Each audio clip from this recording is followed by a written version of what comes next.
त्यहाँहरू व्यक्त गर्नु भएको छ र त्यो पूरा गर्नको लागि हजुरको उद्देश्य के छ त्यसतर्फ चाहिँ मैले थोरै कुरा जान्न चाहेँ। धन्यवाद। जय नेपाल।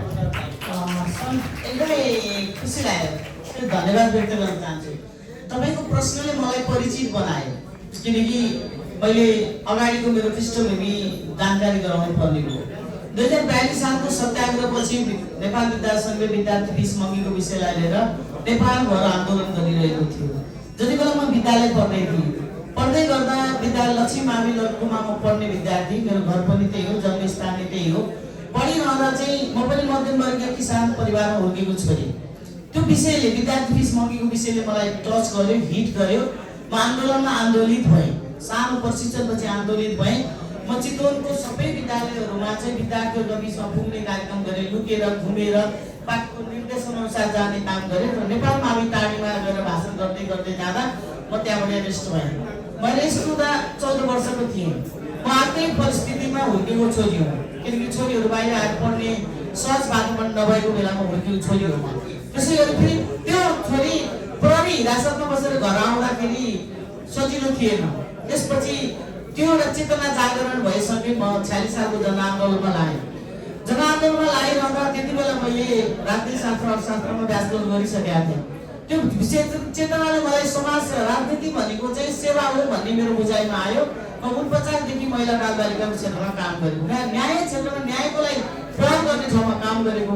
विद्यार्थी मोमेन्टबाट म चाहिँ राजनीति भनेको सेवा हो भन्ने बुझेर चाहिँ म तत्कालीन 49 सालमा त आदर्श नारी क्लबको नामबाट एउटा सामाजिक संस्थाको माध्यमबाट सङ्गठित भएको।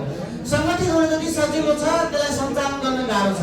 सञ्चालनका लागि चाहिँ महिलाको आर्थिक इकोनोमिक इम्पावरमेन्ट नभयो भने चाहिँ हामीले भनेको कुरा बोल्ने बोलेर सैद्धान्तिक कुरा सिकेर इम्पावरमेन्ट हुने होइन। त्यसको लागि आर्थिक रूपमा सशक्तता चाहिन्छ भनेर चाहिँ सहकारिताको स्थापना गराएँ। सहकारीको माध्यमबाट बचत गर्ने बानीको विकास गराएँ। त्यही बानी बचत परिचालन गरेर कर्तामा ल्यायौँ, लगानी गरेँ, उद्योगी बनायौँ। महिलाहरूलाई कम्तीमा पनि आफ्नो हातमा अलिकति थोरै पैसा पर्ने बानीको विकास गराएँ। यो सँगै चितवन जिल्लाको सक्रियता बढेसँगै यो जिल्ला भूगोलको हिसाबले र खुल्ला नाकाको हिसाबले मालिठोरी खुल्ला नाका यहाँभित्र पर्छ। एउटा चाहिँ मानव विजन तथा ओसा प्रचारको ट्रान्जिट थियो, अहिले त गन्तव्य भएको छ, ट्रान्जिट पोइन्ट पनि थियो। विभिन्न हिसाबले समस्यामा परेका छोरी बहिनीहरूलाई रात बस्ने ठाउँ थिएन, तर एउटा सडकको भाइले हाम्रो ध्यान केन्द्रित गर्यो। सडकमा छु, चोर छु, कसैको निर्देशनमा चोरीको बुझाउँछु, बुझाउने साधु हुन्छ, म कसरी अपराधी हुन्छु भन्ने पक्षबाट म फेरि हाम्रो घर भन्ने संस्था सडक बालबालिका पुनर्स्थापना केन्द्र नेपाल प्रहरी सङ्घको सहकार्यलाई स्थापना गर्न गए, जहाँ सडकमा रहेर जोखिमपूर्ण अवस्थामा जीवनयापन गरिरहेका बाबु नानीहरूको आश्रयस्थल हो, जो समुदायबाट सञ्चालन छ, आज पनि सञ्चालनमा छ। यो गरिरहँदा मेरो रहर महिलाहरूको क्षेत्रमा अलिक पनि विशेष थियो र महिला पुनर्स्थापना केन्द्र चितवनमा थिएन, बनाउने रहर आयो र 2066 वैशाख 1 गतेदेखि घरले हिंसामा परेका, बेसिकमा परेका अभिभावकविहीन महिला बालबालिका किशोरीहरूको आश्रयस्थल उद्धार गर्ने, संरक्षण गर्ने, अधिकार र न्यायको लागि काम गर्ने हिसाबले मैले आदर्श नेपाल नामक संस्थासँग निर्माण गरेर परिकल्पना गरेर त्यहाँ संलग्न भएँ र महिलाहरूको उत्थान विकास न्यायको काम गरेर त्यहाँबाट 1224 भन्दा बढी महिलाहरूलाई प्रत्यक्ष संलग्न गरेँ, संरक्षण गरेँ र त्योभन्दा अगाडि हरेक दिन जस्तो म सामुदायिक प्रहरी सेवा केन्द्र नानगढ जस्तो संस्थासँग बसेर फाउन्डर भएर त्यो संस्था सञ्चालन गरिरहँदा दिनको 10-12 जना महिलाहरूलाई मेरो जीवनको लामो समयदेखि आजसम्म मैले चाहिँ यो सेवा काम गरेँ। म अहिले जान खोजेको चाहिँ अहिले नेपाली काङ्ग्रेसको तर्फबाट यो क्षेत्रको उम्मेदवार छु। उम्मेदवार हुनुको नाताले म राजनीतिमा चाहिँ आएर राजनीतिक चेतनासँगै सामाजिक जागरणको काम सँगसँगै गरेर फेरि पनि किन आउन चाहेँ भने सत्ता प्राप्तिको लागि होइन, होइन मलाई सत्ता प्राप्ति गर्ने कुरा चाहिँ मेरो आवश्यकता हो। जहाँ म काम गर्छु ती जोखिममा परेका, हिंसामा परेका अभिभावकहीन बाबु नानीहरू आज पनि पहिचान लिइन्छ। सबभन्दा ठुलो कुरा मान्छे आइडेन्टिटीको कुरा हो, उसको परिचय र पहिचान सबभन्दा ठुलो कुरा हो। जो आज नेपालभित्र जन्मेर नेपाली भएर उसले आफ्नो पहिचान गुमाएको प्राप्त नगरेको सन्दर्भबाट मलाई यो क्षेत्र प्रवेश गर्ने रहर थियो। किनकि मैले त्यो न्याय दिलाउनको लागि हामीले त्यति बेला काम गर्दा नीति निर्माणमा चाहिँ सरकारले अवलम्बन गरेको नीति कार्यक्रमलाई सघाउने गरिसकेका छन् काम भनेको त अब सरकार मात्र त भएन नि। त्यो क्षेत्रमा यो विषय बुझेको कारणले गर्दा नीति बनाउने ठाउँमा जाने र त्यसपछि नीति मार्फतबाट उहाँको मुद्दा सम्बोधन गर्ने, विकासका माध्यमबाट समृद्धिका माध्यमबाट आउने उद्देश्य मेरो उम्मेदवारी हो। मेरो उम्मेदवारी केवल उम्मेदवारी 5 वर्षपछि जितेर गएर कहाँ जाने होइन, म जितेको भोलि पर्दै निर्वाचन सकिएको भोलिपल्टै मात्रै सेवामा जोडिने हो। जोडिँदामा राष्ट्रिय हिसाबले हिजो समाज सेवा गर्दै अब राष्ट्र सेवा गर्न प्रवेश गर्ने हुनाले मेरो सेवा कन्टिन्युटी जान्छ। म रोकिने स्टाफ हुने फेरि फर्केर कहाँ जाने हो, यहीँ आउने, यहीँ बस्ने, यहीँ काम गर्ने, खालि फरक पाटो मात्रै म एउटा पाटोबाट काम गर्थेँ, त्यसलाई अलिक फराकिलो बनाएर त्यो पाटोबाट काम गर्ने मात्रै मेरो उद्देश्य हो। त्यसैले म कहाँ जान्छु के गर्छु चिन्तै मान्नु पर्दैन भाइ बहिनी। मेरो जीवनको ऊर्जाशील समय, मेरो जीवनको ऊर्जाशील समय, राम्रो समय, मसित क्वालिफिकेसन नभएर योग्यता नभएर नेताको प्रतिनिधि बनेर म बाहिर गएँ। त्यहाँ बस्न सक्ने, प्रोजेक्टमा काम गर्थे, त्यो छोडेँ, सबै सम्भावनाहरू अवसरहरू छोडेर देशको सेवा गर्छु, यहाँको नागरिकको सेवा गर्छु भनेर बसेको कारणले गर्दा आज मैले जीवनको 54 वर्षको चेतना कि 54 वर्ष हुँदै म तपाईँको सेवामा छु भने अब त यो सेवा गर्ने मान्छे फर्किने बेलामा म कहाँ जाने? मेरो त्यो बाटै छैन, मैले सोध्नै सक्दिनँ। अहिले म निर्वाचनमा घुमिरहँदा मेरा बच्चाहरू जो छन् ती 7जना बच्चाहरू मलाई खोजेर मेराले आएन भनिरहेछन् भनेर म कति छिटो निर्वाचन सकाउँछु अनि फेरि 3 का 5 मा फेरि फर्किन्छु। ती सहितका मैले समग्र असहायको लागि, समग्र बालबालिका, समग्र महिला, समग्र नागरिक सेवामा समर्पित हुने हुनाले मेरो विषयमा यो एकदम क्लियर होस्। म फेरि पनि तपाईँले यहीँ भेट्ने पात्र मात्रै हो, यति मात्र जानकारी गराएँ। मैले स्पष्ट गर्न सकिनँ भने भन्नुहोस् है, प्रश्न हुनुपर्छ। स्पष्ट उत्तर दिनुभयो जस्तो लाग्छ मलाई। मलाई फर्स्टमा एउटा रिक्वेस्ट आएको छ, त्यो भनेको चाहिँ हाम्रो मिडियाको साथीहरूले चाहिँ अलिकति स्पेस बनाइदिनु होला, पछाडिको साथीहरूले के पनि देख्नु भएन भनेर रिक्वेस्ट आएको छ। त्यो चाहिँ अलिकति हामीले पनि हाम्रो अडियन्सलाई हेर्न पाउनु पर्यो, उहाँहरूको रियाक्सन हेर्न पाउनु पर्यो होइन। Thank you so much. मिनाजीलाई यो आएको प्रश्नमा चाहिँ मैले के पनि जोड्न चाहेँ भने हाम्रो समाजमा जुन सामाजिक कार्यलाई चाहिँ कहिले पनि राजनीति भनेर हेरिँदैन नि, त्यसमा पनि अलिकति गल्ती छ भन्ने कुरा चाहिँ मलाई लाग्छ। किनभने मिनाजीले एकदम क्लियरली भन्नुभयो राजनीति र समाज सेवा भनेको सँगसँगै अगाडि बढ्नुपर्ने कुरा हो भनेर। तर हामीले चाहिँ कुनै पनि समाजसेवीलाई चाहिँ कहिले पनि राजनीतिज्ञ भनेर नहेरिराख्दाखेरि चाहिँ हाम्रो समस्या नै त्यहीँबाट सुरु हुन्छ होइन। सो समाजले सेवा गर्ने राजनीतिज्ञहरूले पनि गर्नुपर्ने त त्यही नै हो।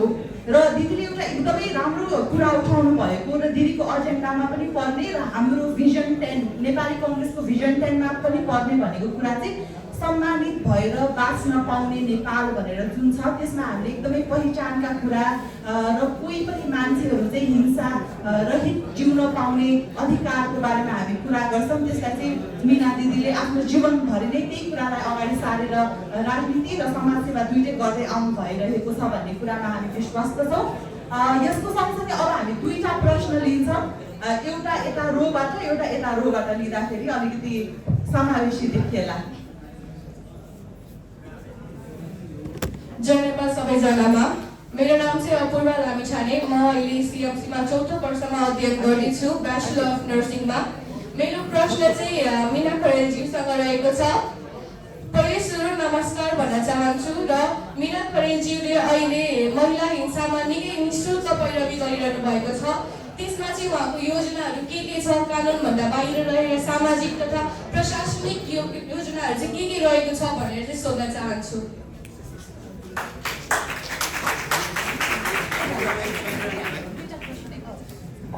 अर्को एउटा प्रश्न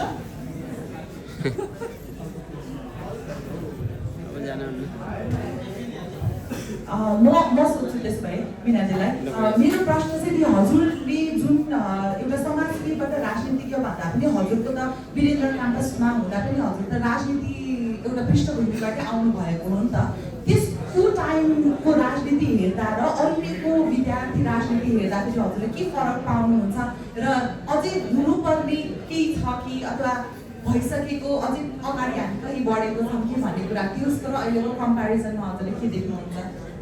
विशेष धन्यवाद लामिछाने बहिनी लगायत उहाँको प्रतिनिधि प्रश्न मात्रै हो, धेरै बहिनीहरूको प्रश्न हो। एसपिजी प्रशासनिक र न्यायिक कामभन्दा पनि म अहिले नीति निर्माण गर्न जाने हो, कानुन बनाउन जाने हो। कानुन बनाउने भनेको चाहिँ अहिले हाम्रो संविधान 2072 मा धेरै कुराहरू कानुनमा सम्बोधन भएको छ, तर पुरानो ऐन नियम अझै पनि छ। पुरानो ऐन नियम कानुन हुनु मात्रै भनेको संविधानमा लेखियो, त्यसलाई कानुनमा चाहिँ अनि ऐन नियम बनाउने कुराहरू पुरानो भयो भने संविधानले अपेक्षा गरेको, हामीले संविधान मार्फत अपेक्षा गरेको कुरा प्राप्त भएको छैन। त्यसका लागि कतिपय कुराहरू संशोधन गर्न जरुरत छ र कानुन बन्दाखेरि पनि हाम्रो आवश्यकतामा बन्नु पर्यो। हाम्रो आवश्यकता के हो? कति यस्तो कानुन बनाएको छ, एडभान्स कानुन छ हाम्रो संविधान 2072 भित्र, युरोपमा पनि छैन। तर पनि हाम्रो यो कानुन यहाँ चाहिँ के हुन सकेको छैन, कार्यान्वयन हुन सकेको छैन। लेखेर मात्रै हुँदो रहेनछ नि त। लेख्ने कुरा भन्दा पनि यहाँको आवश्यकताले कानुन निर्माण गर्ने कुरा, त्यो आवश्यकताले निर्माण गरेको कानुन चाहिँ प्रपरली कार्यान्वयन हुन सक्छ अनि बल्ल त्यसले चाहिँ कानुनी राज्यको प्रत्याभूत गराउन सक्छ। त्यो भएको कारणले त्यस्ता धेरै कुराहरू छन् जसले कानुनी राज्यको अहिले पनि प्रत्याभूत भएको अवस्था छैन। नेपाली नागरिकले एक साथ नागरिक भएको हुन संविधान त हामी सार्वसत्ता सम्पन्न नागरिक हौँ, सबै नागरिक एक साथ स्वतन्त्र छौँ, तर व्यवहारमा त्यो स्वतन्त्रता अनुभूत गर्ने अवस्था छैन। कसैलाई रिजर्भेसनको, कसैलाई विशेष आवश्यक संरक्षणको आवश्यकता छ, सहयोगको आवश्यकता छ, त्यो कति छ, कति व्यवहारमा आउन सकेका छन्। त्यो गर्नको लागि म प्रतिबद्ध छु। यति मात्रै कुरा। एजेन्सीले मलाई यस्तो चाहिँ प्रश्न सोध्नुभयो जुन मलाई अरू कसैले पनि सोध्दा भए हुन्थ्यो भन्ने लाग्छ। मैले राजनीति गर्दा मैले 14-15 वर्षको, 13-14 वर्षको अवस्थामा, किशोरी अवस्था, अहिलेको हाम्रो टिनेज अनि अहिलेको हाम्रो जेन्जी उमेर भन्छौँ हाम्रो जेन्जी उमेर चाहिँ हाम्रो राजले बितेन, हाम्रो कुनै पर्सनल कुनै कुरा भएन, हाम्रो चासो कमन चासो थियो। त्यति बेला प्रशिक्षण हुन्थ्यो। अहिले जस्तो गुगलको यस्तो चाहिँ फेसिलिटी भएको बेला हामी हुर्केको होइन। हामीले त अहिले तपाईँले चाहिँ मोबाइलभित्र दुनियाँ पाउनु, विश्व पाउनुहुन्छ। त्यहाँ ओटमा बसेर विथिन द मिनट तपाईँले सबै कुरा हेर्न पाउनुहुन्छ। हामी त्यही बेलाको लक्की स्टुडेन्ट छैन। हामीले त एउटा टिचरले पढाएको कुराबाट धारणा बनाउनु पर्थ्यो। अनि चार बुकहरू पनि त्यस्तो एभाइलेबल थिएन, त्यस्तो पर्याप्तताको अवस्था थिएन। केही कुराहरू पाइन्थे, त्यो पनि लाइब्रेरीमा गएर लिएर आउनुपर्ने, बुक खोल्नुपर्ने, किनेर पढ्ने, कि पब्लिक पनि धेरै थिएन। पब्लिस नभएर कुरा त्यही पनि कसैले पढिसकेको पढ्ने अवस्था थियो। हाम्रो पालनको समस्या भनेको यति धेरै रिसोर्सेसहरू थिएन, जति रिसोर्सेस थियो तर यस्तो थियो, यस्तो प्रभावकारी थियो कि त्यो प्रशिक्षणले हाम्रो चेतनालाई यति धेरै परिष्कृत गर्थ्यो। तालिम हुन्थ्यो, कार्यक्रम हुन्थ्यो, एकले अर्कालाई रेस्पेक्ट गर्ने वातावरण थियो। त्यति बेलाको नेपाल विद्यासङ्घको म वीरेन्द्र बहुमुखी इकाइमा बस्दा, जिल्लामा बस्दा, पार्टीको सदस्य भएर बस्दा जुन अवस्था थियो, अहिले त मलाई लाग्छ नेपाल विद्यासङ्घ विद्यालयको स्कुल कलेजसम्म पनि छैन। त्यति बेला त स्कुल लेभलदेखि स्टुडेन्ट्स प्रति जुडाएको हुन्थ्यो। राजनीतिक कुरा उसले स्कुलबाट, सामुदायिक स्कुलबाट सिक्दै आएको हुन्थ्यो। अनि कलेजमा आउँदा चाहिँ सिक्थ्यो। अहिले सोभि निर्वाचनै नभएको कतिपय बल्ल अस्ति केही कलेजहरूमा भयो। त्यसले गर्दा अहिले धेरै ग्यापिङ छ। राजनीति भनेको चाहिँ हामीले अहिले के बनाएर हेऱ्यौँ भने राजनीति खराब हो, राजनीति व्यथिक हो भने होइन। राजनीतिबाट मात्र रूपान्तरण सम्भव हुन्छ। मैले सामाजिक काम गरेर रूपान्तरण त जागरण हुन्छ। त्यो रूपान्तरणलाई, परिवर्तनलाई राजनीति चाहिन्छ, नेतृत्व चाहिन्छ। त्यसको लागि राजनीति महत्त्वपूर्ण कुरा हो। तर हामी राजनीतिलाई के बनायौँ भने पेसा बनायौँ। जसले राजनीति गर्यौँ त्यसैबाट चाहिँ बाँच्ने वातावरण बनायौँ। राजनीति विचार हो, सिद्धान्त हो, त्यसलाई व्यवहारमा अनुसरण गर्नुपर्छ। त्यसको लागि मलाई हेरेर तपाईँले कुन पार्टीको हो भनेर लाग्नुपर्छ। मलाई हेरेर, मेरो आचरण हेरेर, खानपान हेरेर, लवाइ हेरेर त्यो कुरा गर्नु तपाईँले प्राप्त गर्नुपर्छ। त्यसले गर्दा पहिलाको राजनीति र अहिलेको राजनीति गराइमा धेरै फरक छ। त्यो के हामीसँग लिमिटेड रिसोर्सेस थियो हिजो, अहिले अनलिमिटेड छ। ट्रेनिङ लिन गइरहनु पर्दैन। त्यही हामीसँगै बुक्समा भएको कुराहरू, हामीसँगै भएका चिजहरूले सफिसियन्ट नलेज त दिन्छ। तर रेस्पेक्ट गर्ने जुन किसिमको हाम्रो ट्रेन थियो हाम्रो पालामा त्यो कुरा जति थियो अहिले चाहिँ अलिक कम भएको छ। तर अन्य हिसाबले चाहिँ अलिक एडभान्स भएर गएको छ। हामीसँग त्यो सिधै थिएन, प्रयोग गर्छु भने पनि नभएको अवस्था थियो। अहिले चाहिँ राजनीतिक रूपमा चाहिँ राजनीतिलाई वितृष्णा बनाइयो होइन, राजनीति सेवा हो, नितान्त सेवा हो, देशको सेवा हो राजनीति भनेको। सानसानो कुरा होइन। तर हामीले गरेनौँ छुट्टै कुरा, तर सेवा हो। त्यसले गर्दाखेरि चाहिँ मलाई लाग्छ विगत र अहिलेमा धेरै फरकता छ। तर फरकताको पछाडि पनि अन्ततोगत हामी जुन यो क्षेत्रमा लाग्छौँ यसको राजनीतिको विकास फेरि परिष्कृत राजनीति नै हो कि। हामी अब अझै दुईटा प्रश्न लिन्छौँ। मिनाजीलाई मेरो प्रश्न, म चितवन 2 को जेन्जी पुस्ताको प्रतिनिधित्व गर्ने चितवन 2 को सचेत मतदाता हुँ।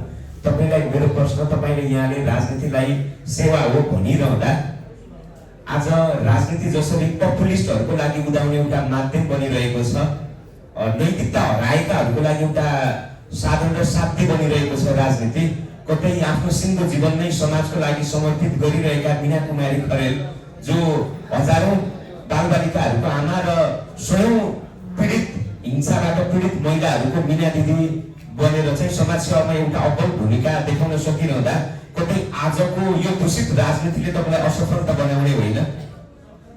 मेरो प्रश्न यति नै। धन्यवाद तिवारी भाइ। एउटा शुभचिन्तकले शुभेच्छा राख्नेको असाध्यै राम्रो कुरा हो।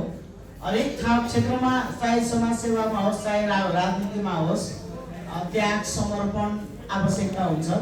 अग्रजहरूले ठुलो त्यागबाट आजको अवस्था प्राप्त भएको हो, त्यसलाई हामीले सम्मान गर्नुपर्छ। त्यसको सम्बोधन हामीले कति गर्न सक्यौँ आफ्नो कुरा हो।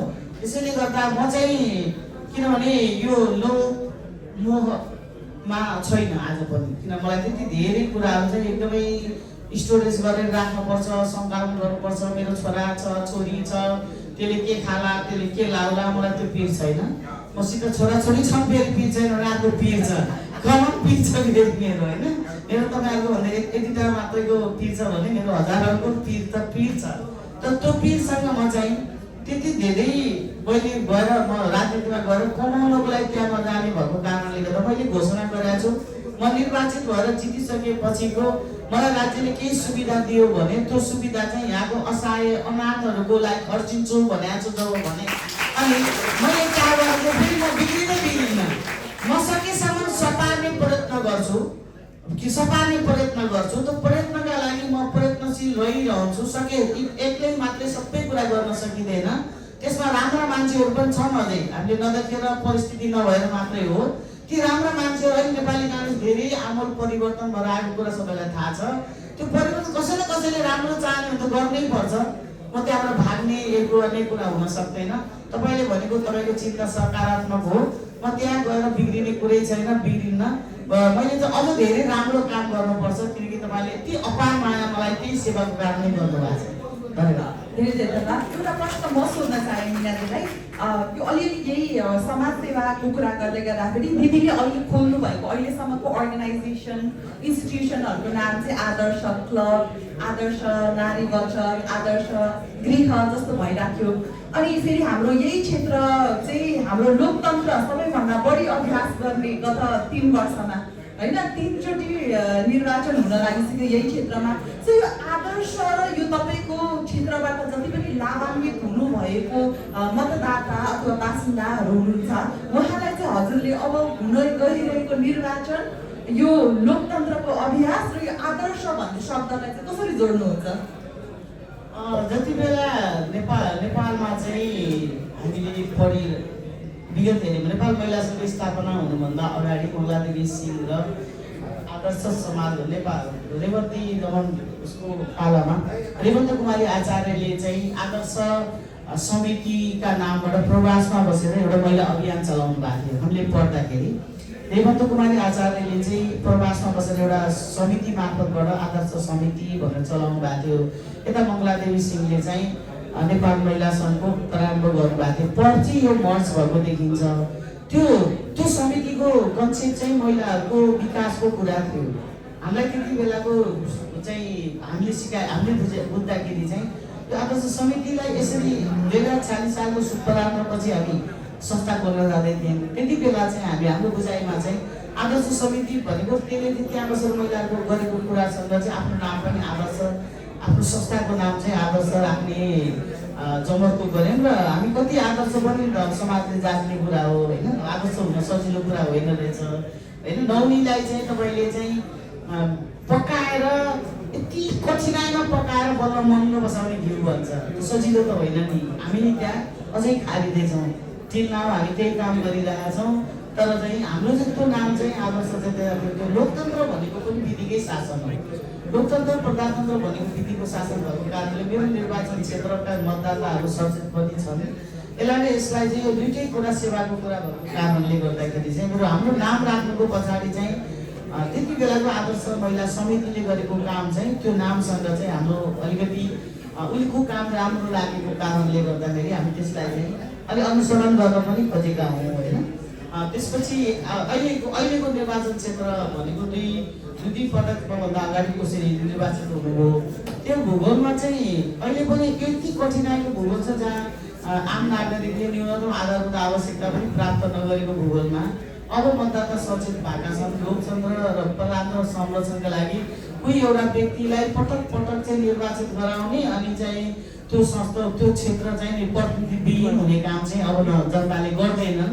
त्यसले लोकतान्त्रिक अभ्यासमा चाहिँ अब त्यो खाले भुल एकपटक दुई पटक अपेक्षा गरे तर अब तेस्रो पटक आइरहँदा चाहिँ आफूले प्रतिनिधि निर्वाचन गर्ने आफ्नो निर्वाचन क्षेत्र चाहिँ प्रतिनिधिविहीन बनाउन चाहिँ यहाँको सचेत मतदाताले चाहँदैन।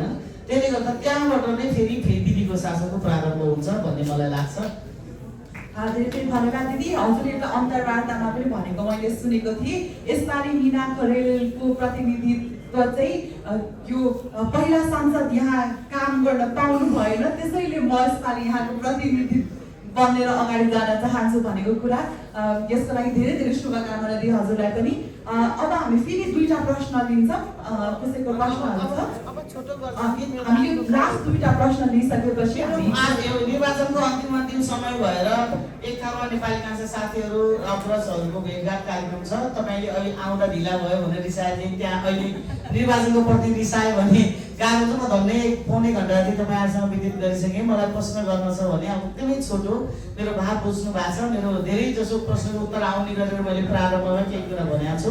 थप केही अहिले सोधिरहेको प्रश्नभन्दा अतिरिक्त केही छ भने मात्रै राख्नु होला, छैन भने चाहिँ मलाई सम्भव भएसम्म छिटो विदा गरिदिनु भयो भने युथ कङ्ग्रेसप्रति आभारी हुने थिएँ। धन्यवाद। यहाँ उपस्थित सम्पूर्णमा म साधना पौडेल ससमान हार्दिक नमस्कार व्यक्त गर्न चाहन्छु। मेरो प्रश्न एकदमै छोटो र सटीक छ। युवा पुस्ता परिणाम चाहन्छन्, प्रतिबद्धता होइन। चितवन क्षेत्रमा रोजगारी सृजनाका निमित्त यहाँ उम्मेदवारको भूमिका के रहन्छ? धन्यवाद। खुसी लाग्यो साधना पौडेल बहिनीलाई। उहाँको पिताजी हामीसँग सँगै सहकार्य गरेको मान्छे आज छोरी आएर हुर्किएर पढेर मलाई प्रश्न गर्नुभयो भने चाहिँ कति भाग्य होला। शिव पौडेलको मेरो विचारमा छोरी हुनुहुन्छ जस्तो लाग्छ। शिव भाइ हाम्रो सहकारीको व्यवस्थापक हुनुहुन्थ्यो। अहिले उहाँको छोरी पढेर कलेजमा आएर त्यो आमाबाट प्रश्न गर्ने मैले जवाब दिने भनेपछि वास्तवमा अब कति रमाइलो कि कसरी व्यक्त गर्नुभयो। विशेष धन्यवाद छ। अब नेपाली काङ्ग्रेस अहिले यहाँलाई भिजन 10 तपाईँले हेर्नु भएको छ। नेपाली काङ्ग्रेस चाहिँ विथ भिजनसँग खालि घोषणा मात्रै गरेको छैन कि सङ्कल्प गरेर कमिटमेन्ट गरेर तपाईँको चाहिँ निर्वाचनमा छ। सबभन्दा ठुलो कुरा शिक्षा, स्वास्थ्य र रोजगारी रहेछ। त्यो रोजगारीलाई कसरी चाहिँ अहिले वैदेशिक पलायनताले जुन किसिमको जेन्जी मुभमेन्ट भयो त्यो मुभमेन्टमा चाहिँ के गर्यो, कुशासन भयो, धेरै समय परिवार र बच्चाको ग्यापिङ भयो, त्यसलाई सम्बोधन गर्ने कुरा नेपाली काङ्ग्रेसले आफ्नो भिजन 10 मा राखेको छ। यसले चाहिँ हरेक वर्ष 3500 जनाले चाहिँ आइटी हब मार्फतबाट रोजगारी प्राप्त गर्नेछन् प्रत्येक वर्ष। यो प्रत्येक वर्ष प्राप्त गर्ने यो रोजगारीले अबको शिक्षा चाहिँ कस्तो हुनु भएन भने त्यो खाली शिक्षा मात्रै शैक्षिक रूपमा आइए बिए एमए आइकम बिकम मात्र होइन कि त्यसले चाहिँ प्राविधिक शिक्षा हुनु पर्यो, व्यावहारिक शिक्षा हुनु पर्यो, सिपसँग जोडेको शिक्षा हुनु पर्यो ताकि उनले रोजगारी सिर्जना गरोस्। कहिले 3500 हरेक वर्ष चाहिँ रोजगारी सिर्जना हुन सक्यो भने आगामी 10 वर्षमा हामीले कतिजनालाई रोजगारी दिन सक्दा रहेछौँ त? ठुलो सङ्ख्यालाई रोजगार दिन सक्यो भने अब वैदेशिक पलायनता रोकिनेछ।